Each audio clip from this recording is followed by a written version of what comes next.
And we're live. Hello, everyone.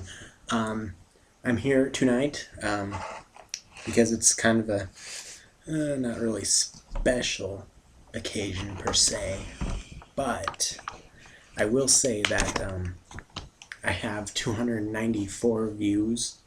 6 away from 300 on my channel is quite an accomplishment to me. I wasn't expecting it to be that big. At most I expected a few views on each video, and I don't know, maybe add up to 100. I mean, that's what my other channel of just random stuff is. So I'm here with you guys from my living room. And this lesson, if you couldn't tell by this title way up in here, is just about notes on the guitar. Now this is sort of a, if you were to read music kind of deal. It's not really necessary that you know this, but it'll make you a lot smarter in the instrument if you did find this out or learn it. It'll make you a lot more well-versed in terms of knowing that that's the G pentatonic. You'd just be a lot better off if you were to play it like legit as a job or something like that, where you would have to read music. Now, I'm sure you know the open strings, the low E, A, D, G, B, and E again. And you might want to memorize those if you don't know them, because those are going to be used over and over and over. Now, I have a little diagram here for you. It's kind of something I made when I was going to try and teach my brother to play trumpet. Basically, it's a whole scale from low C all the way to the high. Let's see, I got it up to D here, and it's even got the sharps and flats in there. But if you take out the flat and sharp notes, we'll just have a regular scale up and down, if you can see that.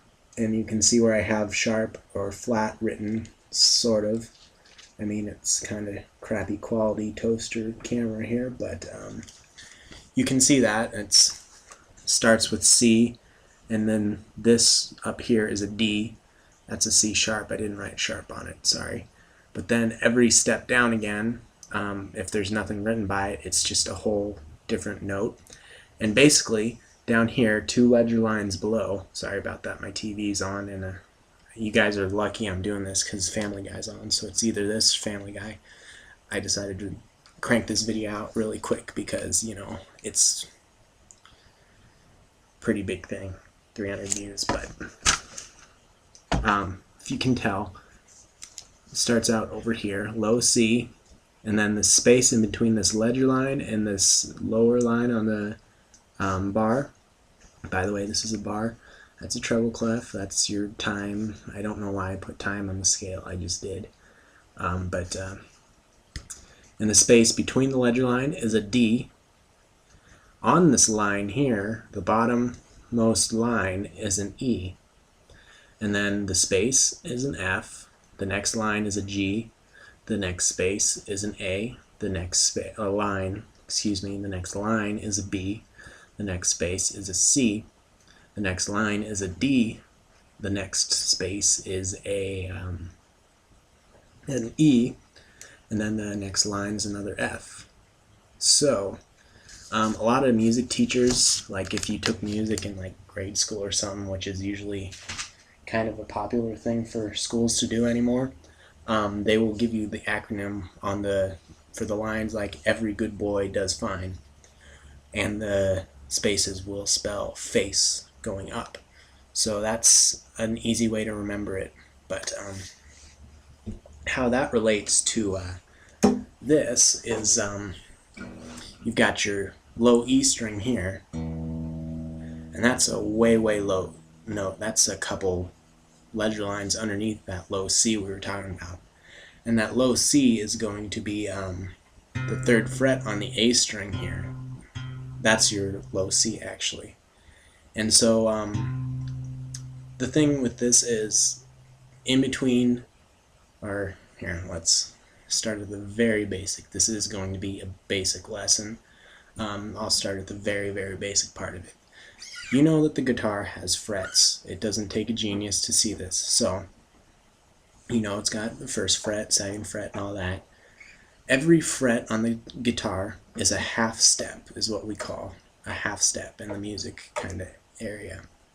And what that means is between, just for example, let's say an A and a B, there's an A sharp or a B flat, whichever you want to call it. It doesn't matter, it's the same exact thing. A sharp, B flat, but it's in between those two notes. So we have our low A down here. Between A and B, B is the third fret or second fret on the A string, sorry. Between those, there's that A sharp or B flat. So what we say is this A flat or A sharp and B flat is a half step above A sharp, B, and it's a half step below B. So every fret on the guitar is a half step, and that just means if you've got a note here, the next note up is its sharp. So this would be C, C sharp. And aside from that, there are two times when in between notes there is no sharp and flat, and it's a little odd how it works, but that's just the way it is. I don't want to go into any explanation for it, mostly because I wouldn't know where to start with that. But I've just come to accept it because it's a law, basically, a music law. I don't know if those are real things or not, if I'm the first to coin that term, but music law states that there are only a half step in between notes, 2 times in this scale I'm showing you. So and those notes are that half step is in between the F or E and F. There's no E sharp or F flat. Don't even think about it, because it's not going to happen. You go from low E, F, E, F, and then another whole step is G, then A for another whole step. And you know, when you're tuning guitar, it's the 5th fret rule. That's just a whole step up from G, or no, that's a C. That's a whole step up from G, making it A, that open A string. And so now you've got this little kind of a scale worked out here. Open, 1, 3, open, and then, well, we've got A and B is the next note. That's not one of those special cases, so there's a whole step, 2nd fret. Now between B and C is that second special kind of deal. There is no B sharp or C flat. And if you see it written that way in any music, I know I play for a jazz band, a trumpet, and a lot of times for just ease of writing's sake, they will write B sharp, because let's say in the treble clef there, or the ledger, there's like a sharp or something, and basically that or 2 sharps, sorry, I'd need 2 sharps if that would affect C. So if there were 2 sharps, let's say, and they said B sharp, that would just mean C natural, which is just a C note, because there is no B sharp, and they don't want to change, like the next note, say, would be that C sharp. So if they wrote it in there as C natural, that would affect the next note unless they wrote it otherwise, which it wastes ink apparently. So it's just easier sometimes for them to do it. It makes no difference really. It's the same thing. B sharp is C and C flat is B. So we're on B here on the A string, 2nd fret. there's only a half step between B and C, so 1 fret, 3rd fret. See, we got so far, it's open, 1, 3, open, 2, 3. And then another whole step, 2 frets, we're on the 5th fret now. So we can just move up to this open string, this D, and as I showed you on that paper, C, D, those are right next to each other, so we're doing good. C, D, next note is E, so it's a whole step, 2, 2nd fret, 2 on the D string, and now we're on, that's an E.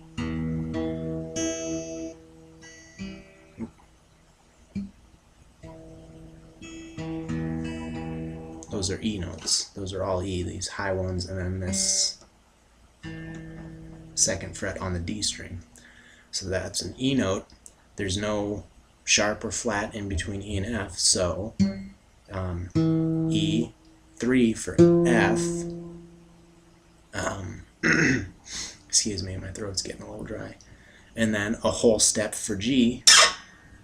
We're on the 5th fret here. We can just play that open G string. Yes, I know what I just said. I'll admit it. Just play the open G, and then another two what am I saying?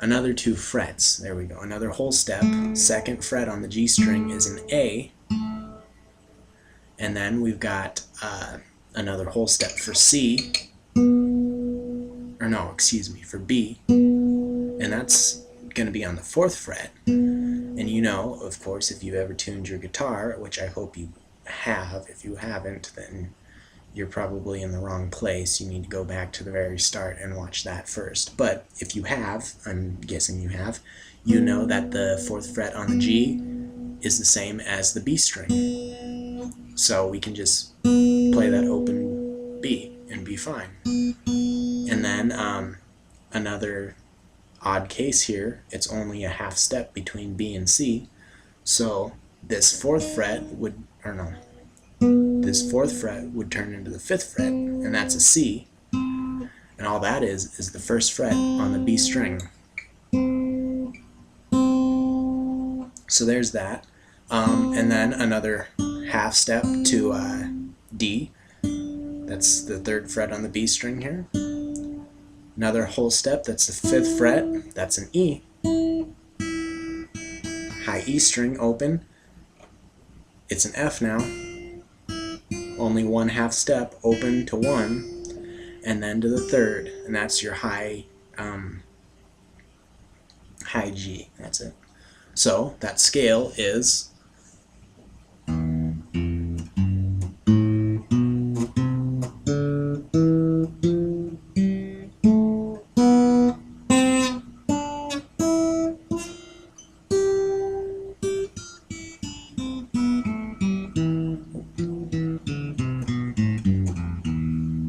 and that's really one of the basic fundamental kind of scales you're supposed to learn if you're going to be playing music from like a paper, if you're going to be reading it as you play.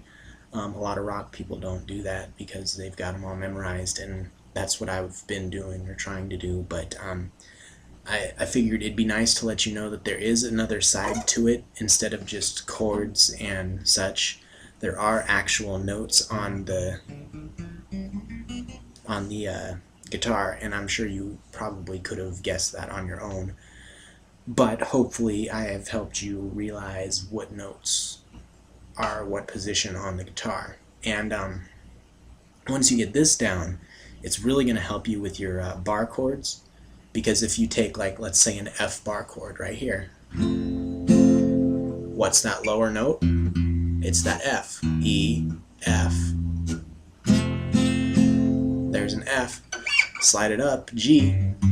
That lower note's the G. And you'll find when you're doing power chords or bar chords, whichever, wherever your index finger, that's the note that chord is. So this is a G. This 5th fret is the A string. So that's an A chord. The next fret is a B, and the next is a C, the half step up, and then another D, and then E. I can't go up that high, but you get the idea. And so you can go all the way up here on one string and play as much as you can of that scale, like this.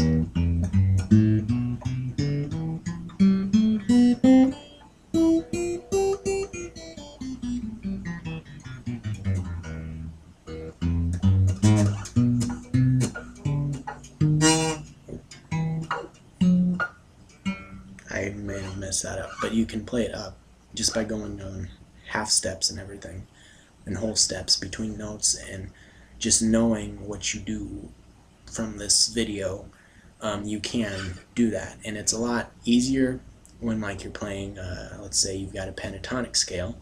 Well, your G pentatonic is going to be down here on that. This is your root note, basically. And then whatever shape you're playing in,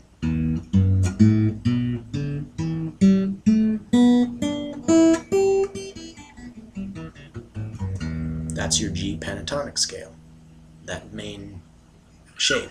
And then whichever note you happen to land on, let's say that's an A, so this would be the A pentatonic scale.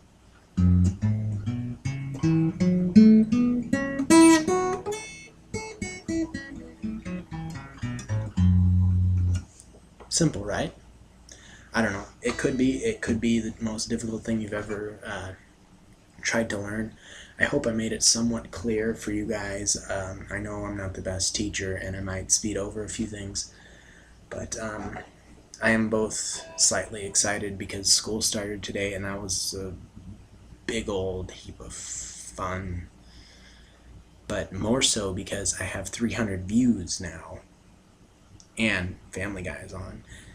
And I'm sad that Beatles Week is over, but Beatles Week really kind of helped my cause a lot more. I think it got me a lot more of my views, which is why I'm going to start moving away from these kinds of lessons, mostly because I don't know much more after this.